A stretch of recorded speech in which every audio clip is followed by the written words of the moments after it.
Okay. Yeah, let's do this.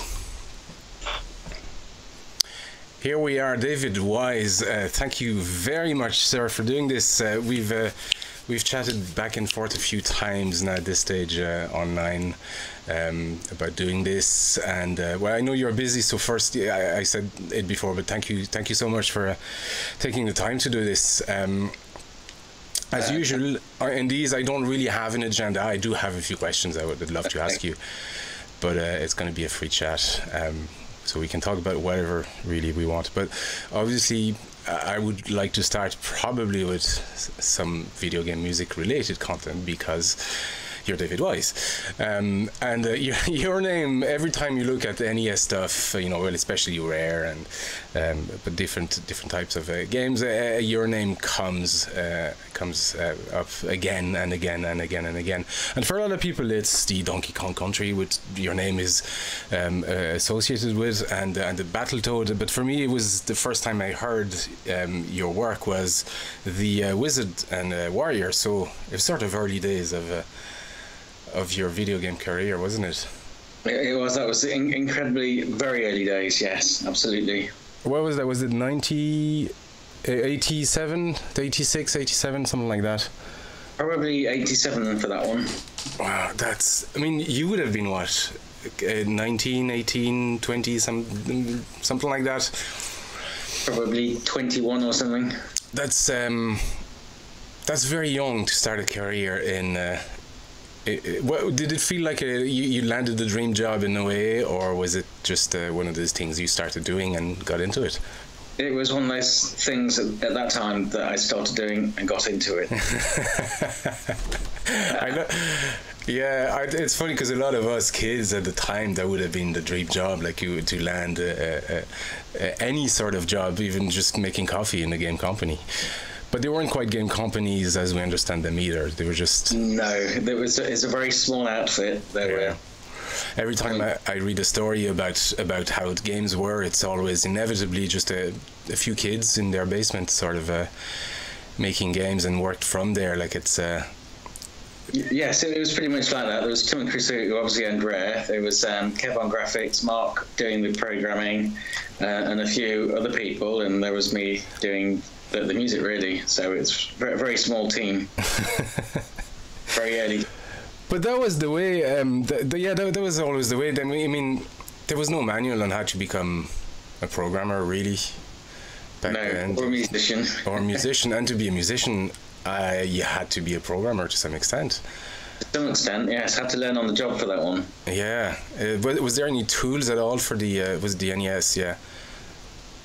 We had a little assembler, and we used a package called Brief that I used to type hex codes into, and we'd assemble it.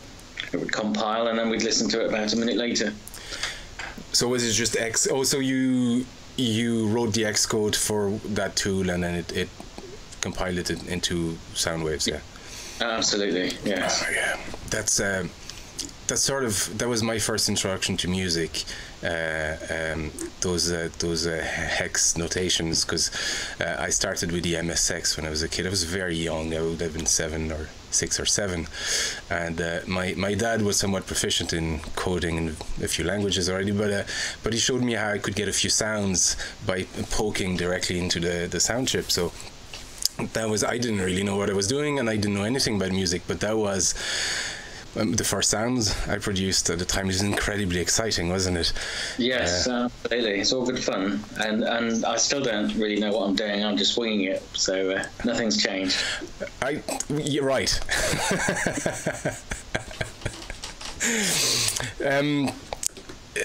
How does it feel after all these years then, just still making video game music? Did you think you'd still be making it all these years later? Let me see. I suppose I thought I'd do it for a couple of years, and then it would probably just fade by the wayside, and something else would come along that was a bit more, or the latest fad, or the latest thing. But it kind of went from strength to strength, and here we are, very fortunately, and very pleased to be still making video game music. Yeah, it's a really interesting medium, I find. I mean, I paint, I play music, obviously, and I do other artistic endeavors, but I've always seen, even when I was younger, video games as their own form of art, just as valid as cinema and anything else. And it's nice to see it has evolved to that, because games nowadays are incredible productions. They're very involved, aren't they? And I think the good thing about the art form is that it's a combined art form, isn't it? I mean, I'm doing the music, which is only one aspect of it, but it's there to support gameplay and the graphics, and it's all part of the melting pot. So it's nice to do a combined art form, really. Yeah, is it similar then to what a film would be in its own? Because a film is just a combination of various art forms as well. Like, it's not a single one. It's just the combination of all of them that works. And video games are very much the same. Although I always find it easier in video games to isolate different types of art form. Go, okay, the graphics here are amazing, and the style and the, it's much more visible and you appreciate it a lot more, I find, in video games. I could be wrong, but yeah, I think you're right. It's very rare that you get a film that you look at the photography and you think, wow, that's amazing. But it's out there, and there is some photography that is absolutely stunning. But I think with video games, you're right. It's very easy to see when people have excelled doing either a background or a character. You can really see that immediately. Yeah, and names then come out of that whole production, like like yourselves. Like people have come out just out of their own realm from the video game industry, which I just find fascinating. You do find that, I suppose, to some extent in films, but even more so in the game industry. It's a beautiful medium for storytelling, for musicians, for artists, for programmers, obviously. Yeah, it's also a very dynamic art form as well, because you are really involved in it as the player. It's going to be unique and different for everybody, whereas if you watch a film, everybody watches the same film. But for a video game, it's always going to be slightly different for everybody, isn't it? Yeah. And obviously I love it, and I'm very biased. But how? I'm sure you've told this story a million times at this stage, but let's maybe, if you can say it a million and one time again. How did you get into Rare? How did you land your first gig? Well, I suppose it's right place, right time. Isn't it always? Absolutely, but that is for everybody, isn't it? So I happened to be working in a music store demonstrating keyboards and a Yamaha, I think it was an NSX something or other, very early Yamaha computer. And these two gentlemen called Tim and Chris had come into the store, and they were thinking about buying a computer. So I very obligingly demonstrated this computer. I got it hooked up to Roland synths, Korg synths, sequencers, drum machines. And they were very interested, and they said, "Oh, do you have an office?" And I said, "Yes, there's an office upstairs." And I thought, well, we're going to finance them up, and they're going to walk away with another customer this week is going to have a Yamaha NSX computer. So we went to the office, and he said, well, do you want to come and work for us? And that's how I got the gig, really. Just like that? They just said, you want to come? Pretty much. So they brought all the equipment and hired me on to come and use it for them, and that's how I started my foray into video games. And did you start working on the game then straight away? Was it just... No, my first 2 weeks there were spent playing Mario Brothers. That's all right. Yeah, absolutely. Just doing that for 2 weeks, totally. And then after that, I spent 3 or 4 weeks with a Roland MT32 and a Korg Poly 800, writing some tunes, and they sounded quite splendid because it was on a Roland MT32. And if you can imagine being 19 years old and having lots of equipment and being asked to write music, which was my hobby, it was, this is great, this is. And until they asked me to convert it over to the NES, which, compared to having 32 notes of polyphony and something sounding very grand and very nice, it was quite a compromise. And that was, the start of a very intense education.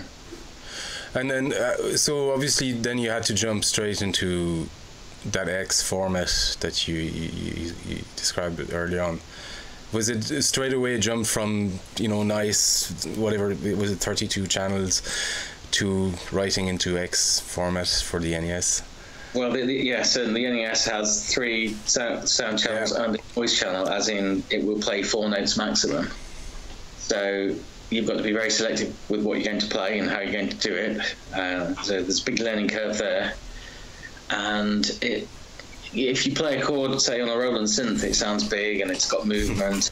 It's rather huge. And if you play 2 notes on the NES, it sounds like 2 little, very static beeps. Yes. So a big part of it was learning how to make the NES move. Yeah. As in, and that's a great education for anybody, really, because music and especially composition is all about movement. Yeah. And I mean, it's easy in retrospect to appreciate or to say, you know, this tune was great, or this tune didn't quite work, but just to get something musical out of an 8-bit system was a challenge to start with. Getting a game release was a miracle, you know. It still kind of is, I suppose. There was nothing easy about the exercise. No, it was a challenge, but I like a challenge, and clearly I loved a challenge then. So I got on with it and was quite pleased that I'd managed to get something musical out of it, even if it was still very early days at that point. Yeah, and I like the contrast. You said, you know, you have it's a dream job as a young musician to have that audio setup with all these different synths and all that, and then now you're being asked to compose for 4 channels or 3 channels and a sound channel. But I found when I was younger, I was just making small music for the Amiga, for the, you know, we are trying to get in the demo scene, but I think where we were was way too isolated. We can go anywhere because we're teenagers, and so we couldn't participate in any of the stuff, and I don't think we would have been good enough to start with. But the challenge of it was the challenge I enjoyed out of me making music on the Amiga out of 4 channels and try to get them to sound, you know, big and wide, when what you had was just 4 instruments going beep beep beep. You know, it was and something I miss from those days, I have to say, when I left that era and got back into PCs and suddenly had access to entire desks. And I didn't really enjoy that part. It took me a while actually to warm to the fact that I could have unlimited channels and access to every instrument possible. And I suppose the exercise for me for the one I'm doing now is kind of like that. Is going back to that limitation that I enjoyed back then. Yeah, I think limitations do give you parameters to work towards, don't they? You try and surpass them, or you start looking at things in a different way. Some of the exercises I've done in the last few years is to give yourself a melody that only uses 5 notes. Yeah. And you can only use the same 5 notes. It's those 5 notes or nothing. And so you start trying to be creative, and you've probably got the initial chords behind it. But then if you play those 5 notes and you start really changing the chords behind it, and start thinking in a totally different way, but all of a sudden you're not using predictable chords or predictable chord structures. You're using something completely different to do something different with those 5 notes, even though it's the same 5 notes. And those kind of limitations do make you look at things in a completely different way, and I think it's a very good exercise in composition, really. Yeah, definitely. Well, definitely. And first, the challenge is just, I love it. I love a challenge. I love solving a problem, or solving, you know, any sort of problem that needs being solved. I that's when I thrive, when I'm caught off guard. So definitely, I like the idea of limiting yourself to a few notes, and also it's a self-confidence exercise I find as an artist, when something clicks and you realize that, actually, I can do it. You have to do it like that. Those little moments. Before you get to that, I can do it, there's normally quite a lot of self-doubt. I'm not good, and I should give it up right now. That's beating yourself up and stuff. It's for 10 seconds of elation, you go to 3 weeks of just, why am I even bothering it? Yeah. I can remember when I was learning how to play the saxophone, there were times where I just put it down for months because I wasn't making any progress at all. And then you pick it up again and think, actually, you probably learned more in the 3 weeks you weren't actually playing it than you did the 9 months you beat yourself up trying to learn it before. Oops, sorry, excuse me. No problem. Right, I'll get that later. But so you play saxophone as well. Do you play any other instruments? I think you play piano, don't you? I've got a piano, I've got saxophone, I play drums a little, I've got several guitars, including ukuleles and mandolins and bazookas and that kind of stuff. So, oh, nice. Well, yeah. I'm not a very good player, but neither am I, really. That's cool. So, did you play these then? Did you have obviously a musical background, or did you study music, or? I started having piano lessons when I was a child. I probably did that till I was 13. Then I went and joined a brass band playing trumpet. And then probably from the age of 15, I decided I wanted to be a drummer in a punk band. Yeah. I did until I went to college. And it was whilst I was at college, I decided I was going to drop out of college and work in a music shop. And I actually went to the music shop to demonstrate drums because that's what I was really into. And it was whilst I was there that Yamaha bought that DX5 in, and then suddenly I was downstairs demonstrating keyboards, quite by accident. So it was quite a journey. It's funny when you think that nowadays there's studies for pretty much anything. There's entire courses to become a game developer, and you can learn how to be a game whatever, maybe musician for games. I don't know if that exists, but I'm sure it yes, absolutely. Yeah, you can do college courses, university courses, online open university courses for becoming a games composer. It's amazing. Yeah, it's amazing how much is available nowadays. Just even finding the information was a challenge. Never mind finding the equipment and then doing it. It was. Well, there was no information, was there? We were basically trailblazing, I suppose, in a very limited capacity. Yeah, it's not like you could get info on something anytime you wanted. It just first wasn't there. Nobody had written it down, and even if it was, there was no internet, so dissemination of information was nowhere where it is now. It's a great time nowadays. You can learn so much so quickly, including video game music. But how? Sorry, you were.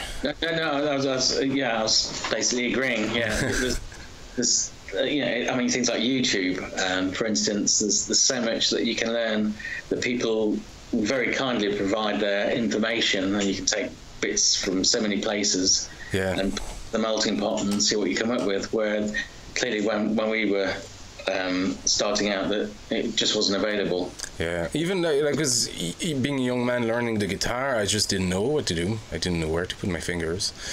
I found out how to hold the guitar the right way by looking at a photo of a guitar player who, as I found years after, actually was inverted, but he was a left-handed guitar player. So yeah, it was just by pure accident. Then I ended up holding the guitar right-handed normally, because I was looking at an inverted picture of a left-handed guitar player. Yeah. Yes. But how? Your music has been covered by so many people at this stage. OC Remix has done a ton of stuff on Donkey Kong Country, and I think I've only done one of your tunes. But how does it feel like as a composer to hear all these tributes that people are doing? I think thank you so much for doing the cover that you did, because you please. Because you kind of got it how I imagined it originally.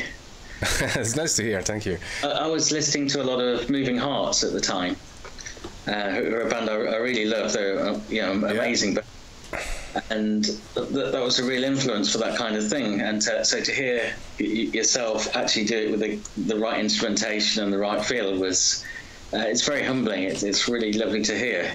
So when people do covers, it's great. It's great to hear somebody else's interpretation, and especially with yours, the fact that you picked up on the how I'd probably originally imagined it was modern Celtic vibe. Yeah, absolutely. Yeah. So it's a real bonus.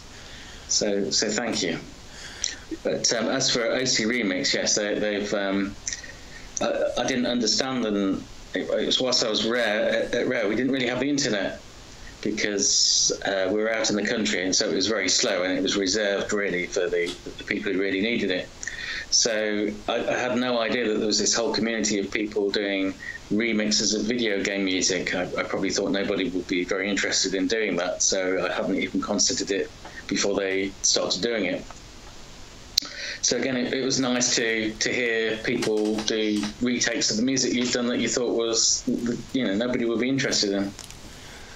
Yeah, was there ever a moment you were going, actually that wasn't quite the intent I had with this orchestration, but that works too, because that I would think that's actually a nice thing when you hear something you hadn't necessarily intended, but rework in a different way, and in a way that works, obviously.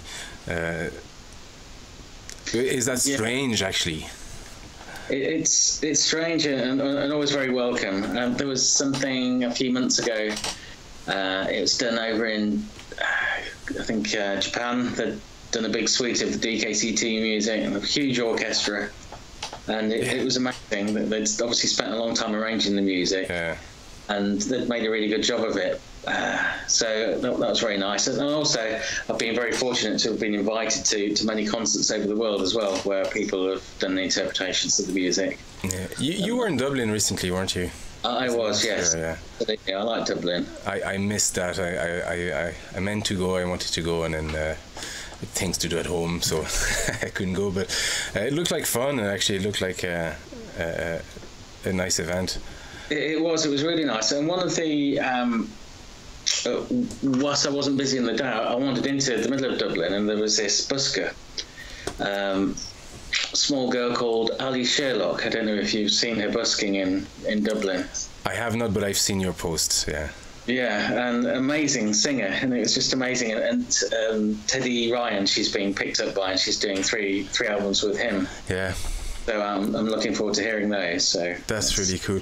That's a regular occurrence in Dublin, could be in the capital, but it's happened before that young buskers are actually picked up by other musicians and then make a career out of it. I think it was Meatloaf a few years back that actually got this group of young kids who were just singing a cappella covers of the Beatles, and he got them into one of his or a few of his concerts, something like that.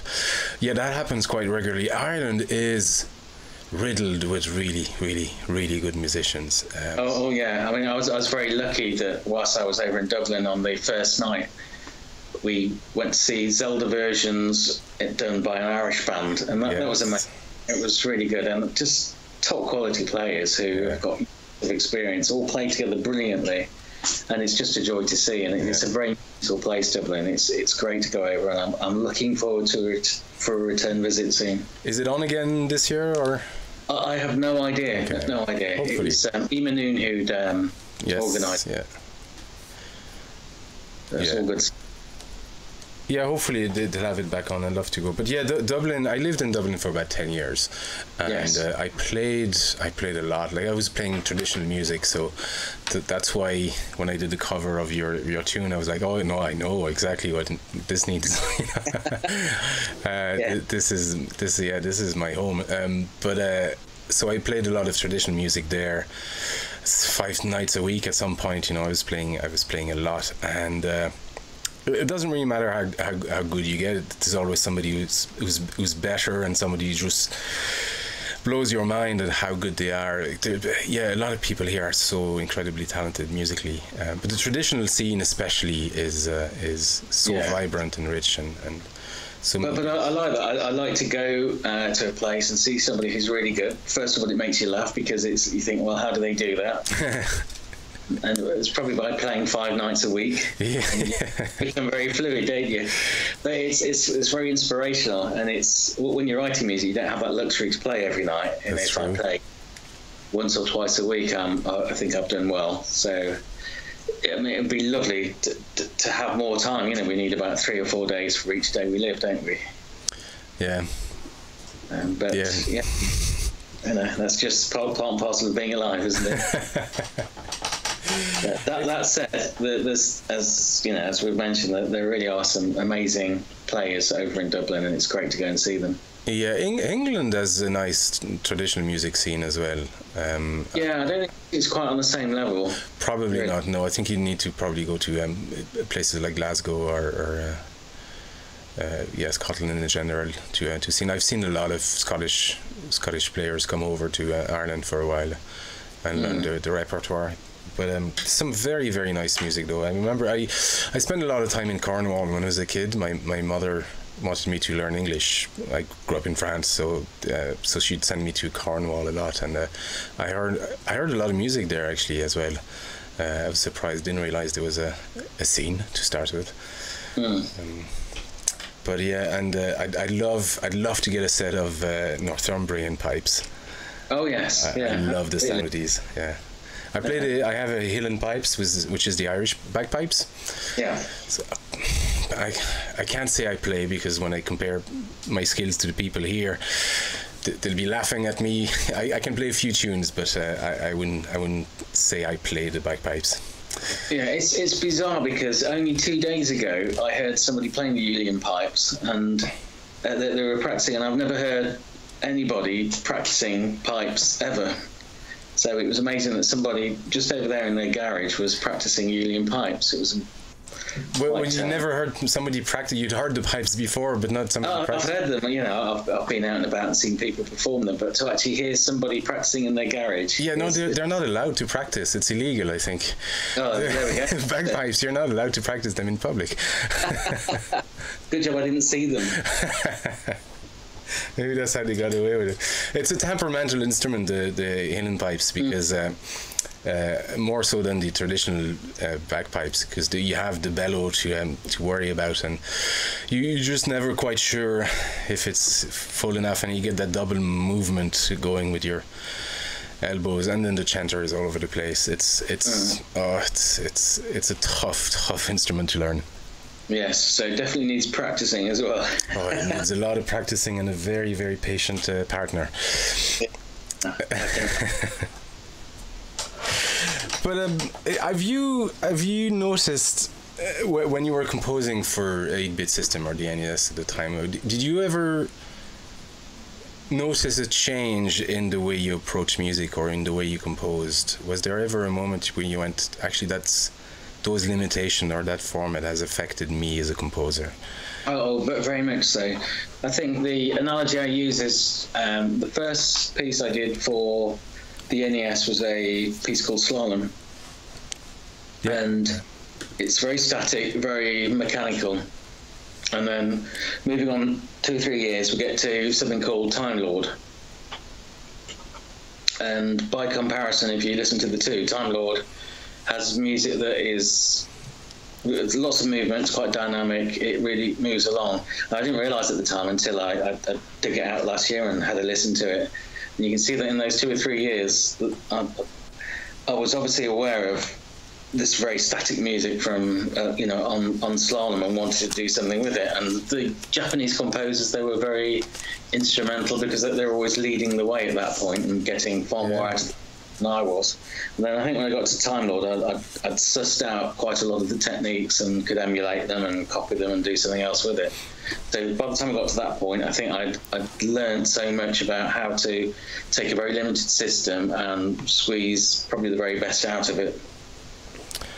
I've always wondered, actually, because there was a clear around 80, 85, 86, 7, 8, or that area, but there was a clear gap between the Japanese composers or game developers and in general, but that's where I noticed it, the music, and European composers, where, like you said, it was probably more mechanical to start with. And I always wondered, because it was a Japanese console and probably because they had access to it earlier on, had they obviously better or more tools available to them so they could abstract the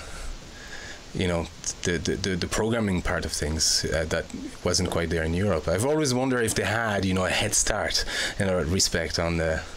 I don't know. I mean, there's some, again, amazing composers in Japan. Yeah. I've been listening to the lady, I'm not quite sure what her name is, but she's done this soundtrack called Arms, which is on the Switch. Yeah, okay, yeah.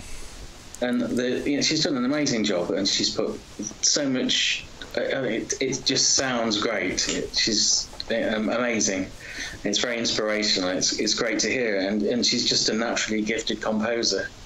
And maybe that was just the thing with the. I mean, for me, I don't know. I was somebody. I played in a band, and I wouldn't have called myself a composer at the time. I was just somebody who was interested in the technology and the computers and winging it, really, still winging it. And maybe they were just a head start because they were a bit more serious about composing, and that's what they wanted to do. Maybe because in this country at the time, if you were going to be a composer or a musician, it was very much looked down upon. Very different story now. It's got the kudos of it being an art form and being a proper career. But at the time, if you said you wanted to be a musician, people would spit the tea out and say, "Musician? Why? Yeah. Why do you want to be a musician? You're going to be destitute." And a musician in video games. Yes, exactly. And it was a huge unknown. My parents were very anxious. Well, you did have a job. Yes, absolutely. But yes, it was a different world, wasn't it? So maybe the Japanese composers were just a bit more ahead of the curve, really. Yeah. There's no doubt they were incredibly talented anyway. I remember with my MSX, the first time I realized video game had become an art form was with a Konami game called Nightmare. That only came out on the MSX, but that was the first time, and that would have been 86. And I was lucky because my dad worked in Philips, so they made the MSX, so I had games very quickly. So I saw these games. First time I heard a full melody or a full track, playing to a game. Because before that, a lot of the tracks were small ditties, or at least in my experience, that's what I was getting. But now there was actually a full composition. It was just in your face and huge, and it worked on its own as a piece. And that's when I realized, oh my God, this is actually has gone to another level, and now there's actually artists working on this, Yeah. And as a kid, it was just a huge revelation. And again, I would have been, I think, 10, something like that. So I was, it was just fascinating. I like what you said about you still think you're winging it though, because I've done one of these podcasts with Barry Leach, who did music for the the Amiga is I know him, but he did the Gauntlet Legend, but that's what he was saying as well. He said I was winging it, and I still think I am in a way. And then I had a few chats online with Chris Hulsbeck, and he said the same thing. He said, I'm just look it. I love that part of it. Yeah, and do you genuinely feel like you're winging it? Yeah, genuinely, yeah. I wouldn't say, but then maybe everybody feels that way. I don't know. I don't really know what I'm going to do tomorrow. I've got no idea. Tomorrow's a clean slate, and I'll wake up and I'll do something. And so, I do feel like I'm winging it. I've got no idea what to do. I just start off and see what comes out, really. But I guess artists do, don't they? I mean, if you're drawing something, you probably don't know how it's going to end up before you do it. There's no rule book. So you just take all of these influences and these inspirations and throw it into the pot and see what comes out. Sometimes it's good, and there's a lot of times it's not so good, and you've got to go and work on it and craft it. No, I think you're absolutely right. It's it's a sign that obviously you're a real artist and crafter, because if you're convinced that you know how to do something, then I think you've lost the artistic battle. If if you know from the start, it's I like what you said. It's always a blank slate, and it's always when I finish a cover, or I've done a few pieces now, or when I finish a painting, I'm always back to zero in a way. that set skill is still there, but it's a skill set is still there, but it's back to a blank page now, and I still don't know what to do. Yeah, and I like that. I don't like when I'm composing. I don't like templates. I don't like to load Cubase. Have templates of how I should be doing a composition or anything.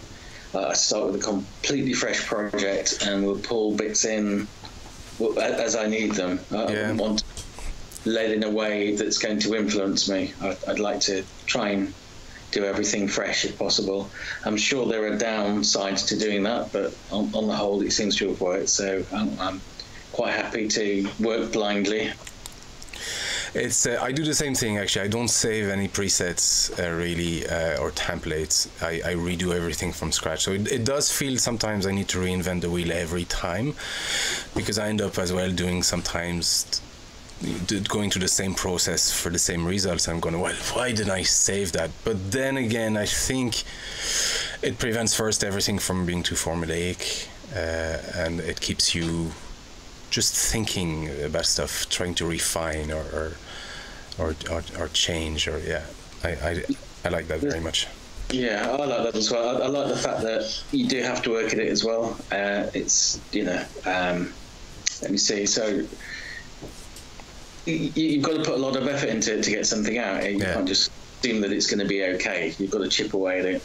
And there's a lot of times when it just doesn't work, and it's not been in vain. It just hasn't worked on that, and you've learned from it, and you can take it and everything you've learned from that you put onto the next piece, and hopefully it will all come together. Hopefully. Have you had a lot of pieces where you went, okay, that's not working, I'll put it aside and get back to it at some point? Like, do you have a whole folder of pieces that were never finished but you couldn't bear to delete them? In all honesty, I've probably got thousands.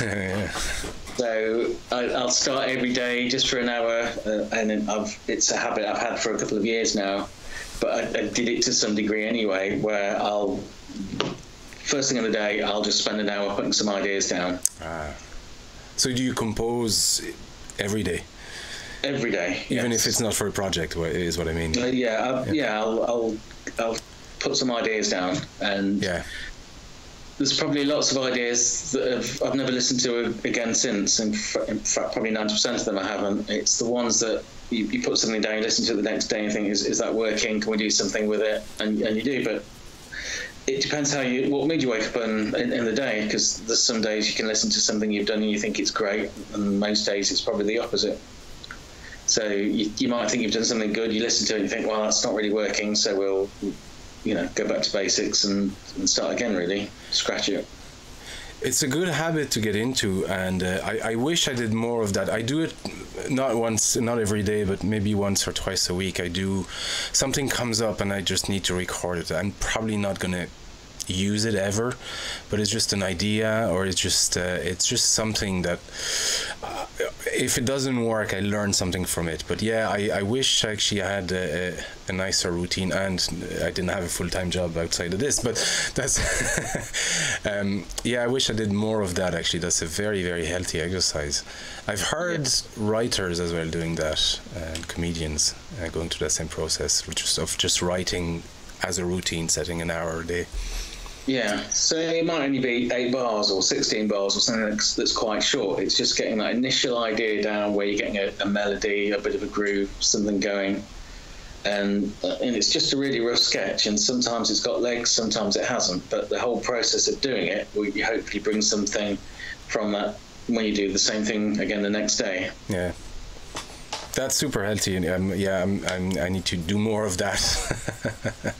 I used to do something like that as well for art, drawing or painting. But that's something the painters or artists, visual artists, do in anyway. To just have a sketch pad and just sketch ideas, and it's just something to refer back to. But it's funny. I do that for visual art, and I never thought of doing that, or I had a conscious thought of doing that for music. And also finding time to listen to other people as well. That's the thing that I struggle doing the most at the moment. I should really spend an hour a day exploring and trying to find new things to listen to. It's hard though, because obviously you want to hear different stuff and you want to explore other people's idea, but then you don't want to be too influenced either, and feel like your work has become too derivative of somebody else's. Like, it's a fine balance to strike. Yeah, I think it's you know, when you're looking for those things, I think it's about taking influences from lots of different places, not just you concentrating on one thing. You're trying to find some good references from lots of areas. That's one of the things I've always liked with video game music, is that it wasn't confined to one genre. It just borrowed from so many different, you know, cultures or types of music, and just combined them together to make just very beautiful, evocative music that was either, you know, all Irish traditional or all Asian, but that was a nice combination of everything. There's such a nice repertoire, and because it's not traditional music, that's one of the problems I've had with traditional music, is it becomes very confined after a while, and when you try to explore outside of the confinement of that music, people don't really like it, or people in that milieu don't really like it. So, but you don't find that in video game music. It's pretty much anything goes, really. Yes, definitely, and that's a great freedom to have, isn't it? As a composer, I'm sure it is, yeah. And it keeps it fresh. It means you have to listen to lots of different influences when you have the time. Is there anything in particular that you or any type of music or style that you like to listen to more than another? I think as long as it's good, I like to listen to it. I think with any form of music, whether it's jazz or rock or dance music, there's probably the top 2% is probably great, and 98% of it probably isn't. So it's picking out it's about picking out the best of everything, and choosing carefully what you listen to, and hopefully finding some good pieces of inspiration, because it might not even just be the music. It might be the way it's being produced, or the instruments that are on it that are resonating with you, rather than the whole thing. I think the joy about being a composer is you can listen to lots of things, and you can, I don't know, you might pick out an accordion part from somewhere, and you think, I like that would work really well with this, or with this and that. So I think it's good that you can listen to something and pick out the bits that are really standing out. Yeah, definitely. No, I 100% agree. And like we said, not having the genre limitation just means you can mix different cultures together, and it becomes its own thing, and it's riding on its own legs. Yeah, and it's nice to mix instruments that normally wouldn't be mixed together sometimes as well. Oh yeah, I'm all about that. Yeah, sometimes that doesn't work though.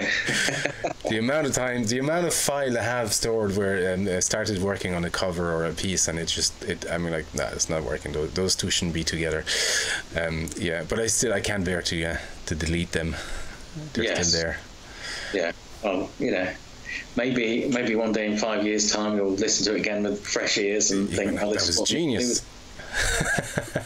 I mean, that happens as well. That every now and again I'll listen to something I've done, I'll pick something and I think, what's this project? And you fire it up and you think, I know where I was going with that. I'll carry on with that.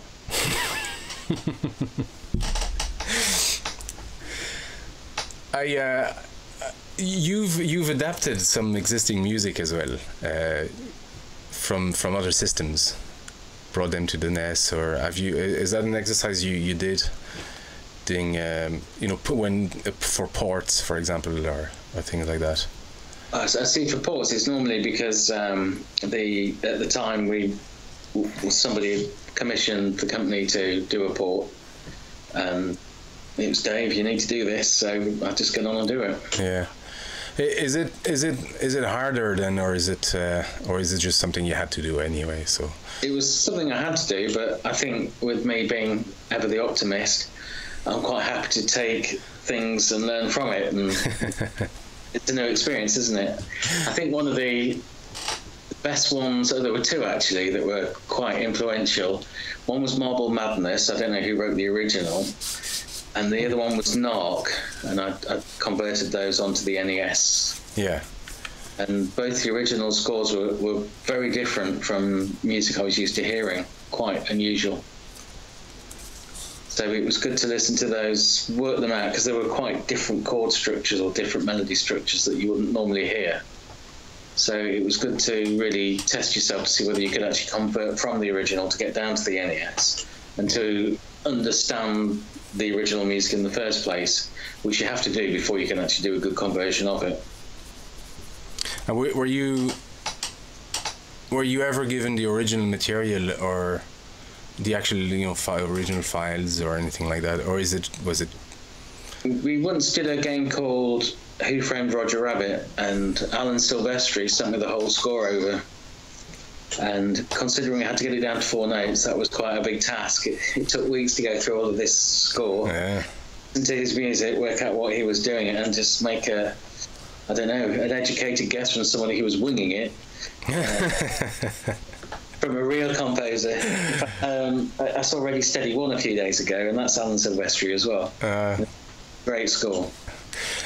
Wow. Were you at all a gamer then? Like, had you any interest in playing games, or did you become one since, or or no? There's no good answer here. There's no good answer here. No, obviously I wasn't a gamer until I played Super Mario. When I first started working at Rare, I was on contract, so I got paid for completing things. But then I found Zelda, and 3 weeks later I was still playing Zelda and hadn't work. So I decided then that if I carry on with my obsession with video games, it's going to end badly financially. So fortunately these days I like to have games. Switch games are great because you can just pick them up, play them for half an hour, put them down. Yeah. Back to them and everything's good. But any game, if I got into World of Warcraft or something, that would be it. I'd be destitute. Yeah, I'm the same. I have a very sort of addictive personality, so if I get into a game, I get into it 100%, and it's one of the reasons I don't play much, probably once every 2 or 3 weeks at this stage. It's for I limit it to a couple of hours, because otherwise I'd get nothing done. It is time consuming for sure, and I had plenty of free time when I was younger, but as a 43-year-old man, I don't have the luxury of spending hours on a video game. It's a shame, but yeah, every minute counts these days, and everything's I don't know, there's chunks of time that are already taken before you've even woken up. I know, it's I used to just be able to waste time without a second thought, and now if I'm not doing something every minute, I'm panicking. Yes. So video games have to take a back seat unless it's pertinent to the project I'm working on. Yeah, definitely. It's have you ever tried to do anything outside the realm of video games while you were pursuing your career there? But at the moment, I'm working with a producer over in New York and putting together a few demos. In fact, I would have done more, but I'd been ill over I've had a virus for about the last 5 weeks. Oh. And trying to compose whilst you've got a virus is very, very challenging because everything's muted, as in your head's muted. Yeah. You can't hear things. No, your head isn't clear. Yeah, it's not in a good place. And you listen back to the stuff, I've just listened earlier today to stuff I did 2 weeks ago, and I'm thinking, I might as well have just been on holiday for 4 weeks because that's rubbish. And I've been redoing things for the last few days for the last few weeks, just weren't working. Yeah. So I think there's a lesson there. When you've got a virus, just go with it. And take the time. It's easier in the long run. That's right, but I suppose that's a learning curve. I haven't had a virus really probably since I was a kid. So. Oh, lucky you. Yes, so I've probably done quite well, really.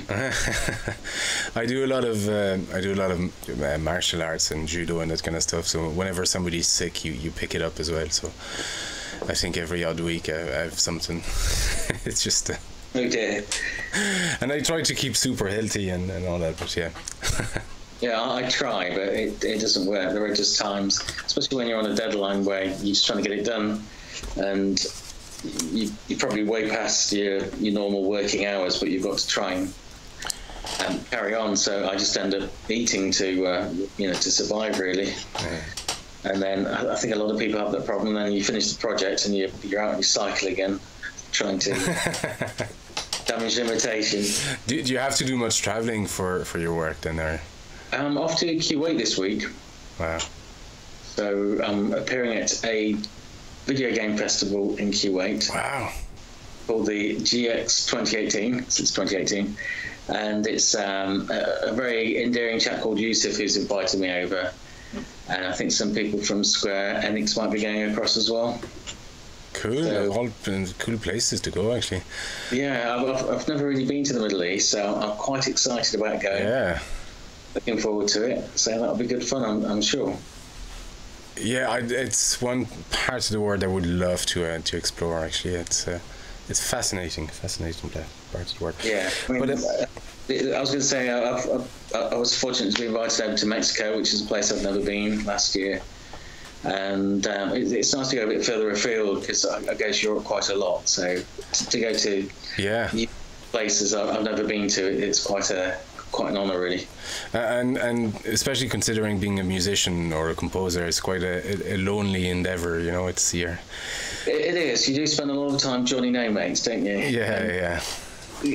I mean, when I was doing DKC2, I was probably on my own for most of 12 months, just beavering away.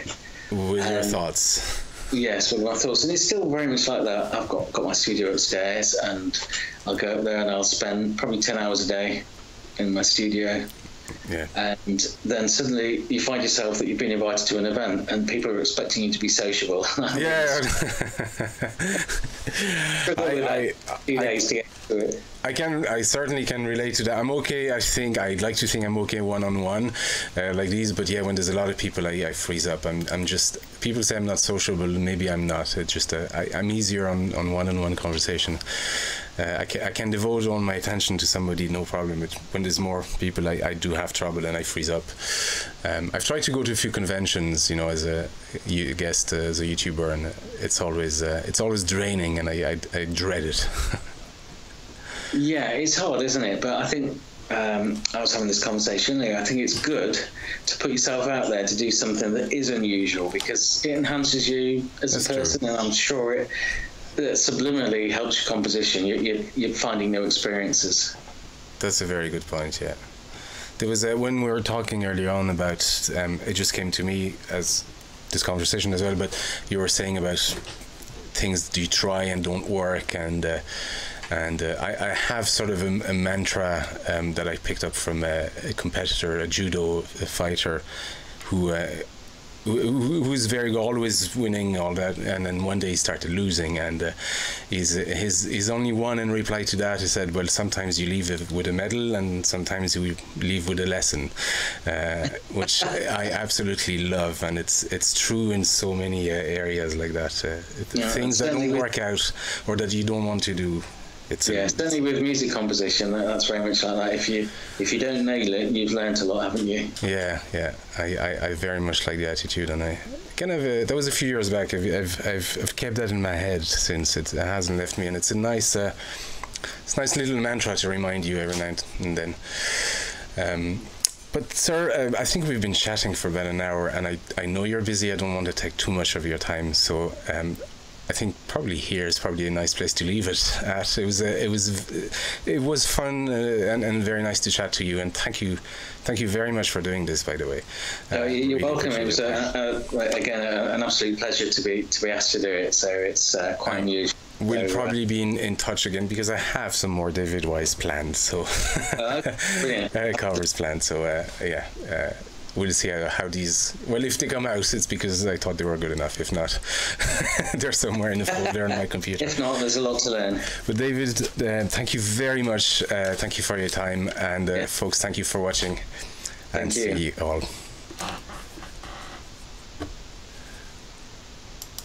That was great. Yes, well, thank you. I hope it.